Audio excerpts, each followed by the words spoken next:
ജാസി എങ്ങനെയാണ് സാധാരണ ഇപ്പോൾ എപ്പോഴും നിങ്ങൾക്ക് ഒരു സിറ്റുവേഷൻ മാത്രമല്ലേ കിട്ടുമല്ലോ, ലിറിക്സ് പോലും ഉണ്ടാവില്ലല്ലോ അല്ലേ, ഒരു ശൂന്യതയിൽ നിങ്ങൾ പാട്ട് ഉണ്ടാക്കിയെടുക്കുന്ന ഒരു രീതിയാണ്. അപ്പോൾ ജാസി എന്താണ് ചെയ്യുന്നത് സാധാരണ? വേറെ എന്തെങ്കിലും ഒരു പാട്ടിൻ്റെ റെഫറൻസ് എന്തെങ്കിലും ആലോചിക്കുമോ? ഞാൻ റെഫറൻസ് വയ്ക്കും മിക്കവാറും. എന്ന് വെച്ചാൽ സിറ്റുവേഷൻ അനുസരിച്ച് ഇപ്പോഴേ റെഫർ ചെയ്താലുള്ളൊരു ഗുണമെന്ന് വെച്ചാൽ നമുക്ക് പെട്ടെന്ന് നമ്മളൊരു ബ്ലൈൻഡായിട്ടൊരു സിറ്റുവേഷൻ എന്ന് ബിൽഡപ്പ് ചെയ്ത് കഴിഞ്ഞാൽ നമ്മൾ സാധാരണ ഒരു ആളെന്നുള്ള രീതിയിൽ കുറേ സംഭവങ്ങൾ നമുക്കിങ്ങനെ തിരിച്ച് തന്നെ വരും. നമ്മൾ നേരത്തെ ചെയ്ത പാട്ടിൻ്റെ ഇപ്പോഴേ അത് പെട്ടെന്ന് നമുക്ക് അത് ഫലിപ്പിക്കാൻ പറ്റില്ല. അപ്പോഴത്തേക്ക് കൂടുതൽ റെഫർ ചെയ്ത് ഞാൻ ചെയ്യാറുണ്ട്. റെഫർ ചെയ്യുമ്പോഴത്തേക്ക് തന്നെ ഒരു ബേസിക് ഒരു ഐഡിയ നമുക്ക് ബിൽഡ് ചെയ്യാൻ പറ്റും അവിടെ നിന്ന്. പിന്നെ ഒത്തിരി കേൾക്കും. ഇപ്പോൾ ഒരു സ്റ്റൈല് പറഞ്ഞു കഴിഞ്ഞാൽ അതുമായിട്ട് ബേസ് ചെയ്ത് കുറേ പാട്ടുകൾ കേൾക്കും. പിന്നെ അതിൻ്റെ ആദ്യം ഞാൻ ഋതമാണ് സെറ്റ് ചെയ്യുന്നത്. ആദ്യം സോങ് ആകുമ്പോഴത്തേക്കും ആദ്യം ഞാൻ ഋതമാണ് സെറ്റ് ചെയ്യുന്നത്. ഋതം ചെയ്തിട്ട് പിന്നെ അതിൻ്റെ മുകളിലാണ് മെലഡി ചെയ്യുന്നത്. അപ്പോൾ ആദ്യമേ ബീറ്റാണ് ഞാൻ പ്ലാൻ ചെയ്യുന്നത്. അപ്പോൾ ബീറ്റ് അനുസരിച്ചാണ്. അപ്പോൾ അതാണ് എൻ്റെ പാട്ടുകളെല്ലാം ഒരു ബീറ്റിൻ്റെ ആദ്യം ഞാൻ കമ്പോസ് ചെയ്യുന്ന ഋതമാണ്. പിന്നെ അത് സിനിമയിൽ ഡാൻസ് ഒക്കെ നമ്മൾ ഉദ്ദേശിക്കുന്നുണ്ടെങ്കിൽ അത് വല്ലാണ്ട് ഹെൽപ്പ് ചെയ്യുകയും ചെയ്യും അല്ലേ? അത്ര നമ്മൾ ഇറങ്ങി ഡാൻസ് കളിക്കുന്ന അവസ്ഥയിലുള്ള പാട്ടുകളെല്ലാം വളരെ നല്ല പെപ്പി സോങ്സ് ആണ്. അപ്പോൾ ഇതിൽ ടോട്ടലായിട്ട് ഒരു 6 സോങ്സ് ഉണ്ട്. അതിൽ ഫിലിമിൽ 5 സോങ്സേ ഉള്ളൂ. അതിൽ എനിക്കൊന്നൊരു 3 സോങ്സ് ഭയങ്കര പെപ്പി ആയിട്ടുള്ള സോങ്സാണ്. അപ്പോൾ തിയേറ്ററിലൊക്കെ അവിടെയുള്ള നമ്മൾ ഇതൊക്കെ ക്രിയേറ്റ് ചെയ്തിട്ട് തിയേറ്ററിൽ പോയി നോക്കുമ്പോൾ അവിടെ ആൾക്കാരൊക്കെ എണീറ്റ് ഭയങ്കര ഡാൻസും ബഹളമൊക്കെയാണ്. അപ്പോൾ ആ ഒരു സിറ്റുവേഷനാണ് ശരിക്കും നമുക്ക് ഒരു സന്തോഷത്തിന് വരുന്ന സംഭവങ്ങൾ. നമ്മൾ ഈ കമ്പോസ് ചെയ്യുമ്പോഴും ഞാനും ജാസിയൊക്കെ പറഞ്ഞു ഇതൊക്കെ ഹിറ്റാവും. അപ്പോൾ ആ സമയത്ത് കറണ്ട് പോയായിരുന്നു നമുക്ക് അവിടെ. അപ്പോൾ പണ്ട് ഇളയരാജ സാറ് ആദ്യത്തെ സോങ് റെക്കോർഡ് ചെയ്യുന്ന സമയത്ത് കറണ്ട് പോയപ്പോൾ പറഞ്ഞു പുള്ളി എവിടെ എത്തില്ല എന്ന് പറഞ്ഞ ആൾക്കാരുണ്ട്. ഇപ്പോൾ പുള്ളി എന്നൊക്കെ പറഞ്ഞാൽ ഇളയരാജ സാറിനൊക്കെ നമ്മൾ അങ്ങനത്തെ ഒരു ലെവലിരിക്കുന്ന അങ്ങനെ പിന്നെ എന്നും കറണ്ട് പോകാൻ തുടങ്ങി. പിന്നെയാണ് അറിയുന്നത് പവർ കട്ടായിരുന്നു. അതേപോലെ അന്നക്കിലി സമയത്തും കറണ്ട് പോയിട്ടുണ്ട്. അപ്പോൾ പറഞ്ഞു അതത്ര ഹിറ്റായി. അപ്പോൾ എന്തായാലും ഇത് ഉറപ്പായിട്ട് ഹിറ്റാവുന്ന പറയും. അപ്പം ഇനിയിപ്പോൾ കറണ്ട് പോയില്ലെങ്കിൽ ഏത് റെക്കോർഡെങ്കിലും ആരെങ്കിലും ഒരാൾ നിർത്തണം അവിടെ കറണ്ട് പോകാനുള്ള. ഈ ഒരു സിറ്റുവേഷൻ പറഞ്ഞിട്ട് നമ്മൾ ഒരു ട്യൂൺ ഉണ്ടാകുമ്പോൾ ഇപ്പോൾ ജാസി പറഞ്ഞല്ലോ ഒരു ബീറ്റ് സെറ്റ് ചെയ്തു എല്ലാം കഴിഞ്ഞിട്ട് ഇത് നമ്മൾ എന്തായാലും ഇപ്പോൾ പല പാട്ടിൻ്റെയും റിപ്പീറ്റേഷൻ വന്നേക്കാം, അതെല്ലാം വിട്ടേക്ക്.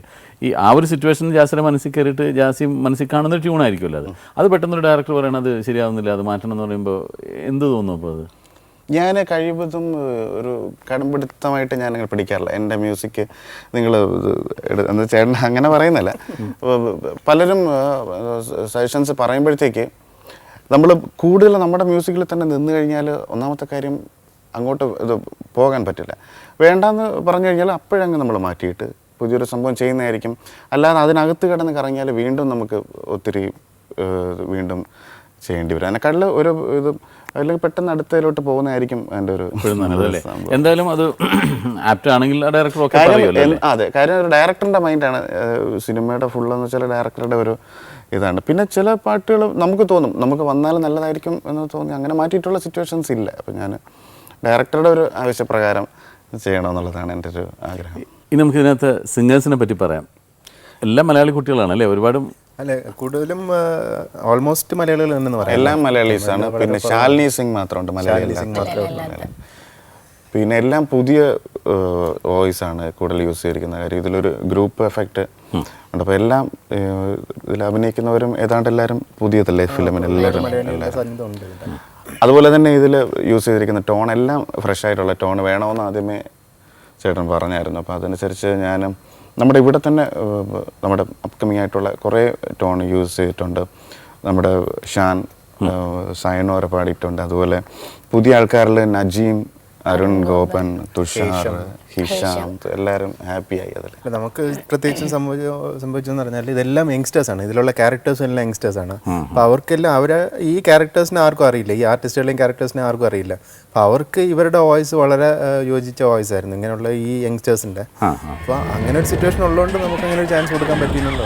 ഇതിൽ ഏറ്റവും കൂടുതൽ പുതിയ ആൾക്കാർ പാടിയിട്ടുള്ള എൻ്റെ 2ാമത്തെ കാസറ്റാണ്. ആദ്യത്തെ ഫോർ ദ പീപ്പിൾ. അതിലെല്ലാം പുതിയ ആൾക്കാരായിരുന്നു. ഇതിലും ഏതാണ്ട് ഞാൻ എല്ലാ പടത്തിലും ഞാൻ പാടും. ഫോർ ദ പീപ്പിൾ ജാസി അല്ലാണ്ട് വേറെ പാടിയിട്ടുണ്ടോ? ഷാനിൻ്റെ എൻട്രി അതായിരുന്നു. ഷാൻ നമ്മുടെ ഇപ്പോഴത്തെ മ്യൂസിക് ഡയറക്ടർ ഷാൻ ഇതിൽ പാടിയിട്ടുണ്ട്. ഷാൻ അത് കഴിഞ്ഞിട്ട് ഷാൻ 2-3 സിനിമകൾ ചെയ്തു. ഷാൻ ഫസ്റ്റ് സിനിമയിൽ പാടുന്നതാണ്. അതുപോലെ ശ്രീരാജ്, അനു പ്രവീൺ എന്ന് പറഞ്ഞ എൻ്റെ കൂടെയുള്ള സിംഗർ, പിന്നെ അതിൽ ടോട്ടലി നമ്മുടെ ഇതിലും അനൂപ് പ്രവീൺ പ്രവീൺ പാടിയിട്ടുണ്ട്, എല്ലാം പുതിയ ആൾക്കാർ. അപ്പോൾ അത് കഴിഞ്ഞിട്ട് രണ്ടാമത് പുതിയ ആൾക്കാരെ വെച്ച് ചെയ്യുന്നതിൽ ഇതും നല്ലൊരു സക്സസ് തമിഴ്നാട്ടിൽ കിട്ടി. അപ്പോൾ എനിക്ക് തോന്നുന്നു പുതിയ ആൾക്കാരെ വെച്ച് ചെയ്ത് കഴിഞ്ഞാൽ നല്ല ഒരു സക്സസിൻ്റെ ഒരു പെർസെൻറ്റേജ് കൂടുതലാണ്, ഫ്രഷ് ആയിട്ട് ഫീൽ ചെയ്യും. അതെനിക്ക് പലരും പറയുന്ന കംപ്ലൈൻറ്റ് ഈ ഇവർക്ക് നമ്മൾ ടി വിയിലോ റേഡിയോയിലോ ഡിസ്കിലോ കേട്ട പാട്ടുകൾ സ്റ്റേജിൽ വന്നിട്ട് എസ് പിയുടെ പാട്ടാണെങ്കിൽ എസ് പി പാടി അതേപോലെ പാടാൻ പറ്റുന്നുണ്ട്, അല്ലെങ്കിൽ മറ്റ് യേശുദാസ് പാടിയ പാട്ടാണെങ്കിൽ ദാസേട്ടനെ തന്നെ ഇമിറ്റേറ്റ് ചെയ്ത് പാടാം. പക്ഷെ പുതിയൊരു പാട്ട് കൊടുത്തു കഴിഞ്ഞാൽ ഇവർക്കൊരു പുതിയ ശൈലി വരുന്നില്ല, ഇവർക്ക് അങ്ങനെ ഒരു പുതിയ ശൈലിയിൽ പാടാൻ പറ്റുന്നില്ല എന്നാണ് ഒരുപാട് സിംഗേഴ്സിനെ പറ്റി പറയുന്ന കംപ്ലൈൻറ്റ്. റെക്കോർഡിങ്ങിൻ്റെ സമയത്തും അങ്ങനെ ഒരു ലിമിറ്റഡ് സർക്കിളിനകത്ത് ഞാൻ ഒത്തിരി ഷോസിൽ കണ്ടിട്ട് ഞാൻ വിളിച്ച റെക്കോർഡിങ്ങിന് അത്ര നന്നായിട്ട് പെർഫോം ചെയ്യാത്ത ഒത്തിരി ആർട്ടിസ്റ്റുകളുണ്ട്. അത് ഒത്തിരി അവരുടേതായ ഒരു രീതിയിൽ പാടും. നമ്മൾ റെക്കോർഡിങ്ങിന് പറഞ്ഞു കൊടുക്കുമ്പോഴത്തേക്ക് കറക്റ്റായിട്ട് അവർക്ക് ചെയ്യാൻ പറ്റാത്ത അവസ്ഥയിലും ഞാൻ കണ്ടിട്ടുണ്ട് ആൾക്കാർ.